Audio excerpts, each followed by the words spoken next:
Hello guys, welcome to Trek Tricks tutorial. Today we're gonna talk about how to download Threads on Instagram app. So it's step-by-step guide to follow easily, and don't forget to hit the like and subscribe button. Let's get right into it. So firstly, we have to download the Threads Instagram app. So here, I'm in my iOS device, so you can download it in your Android or iOS devices. So as you can see here, it's downloading.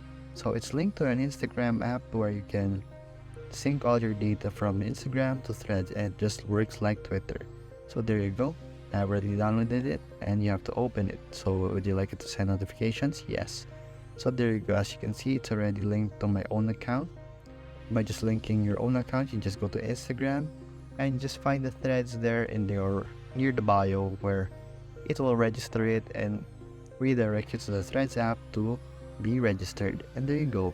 That's how you download the Threads app on your phone or in the Instagram app.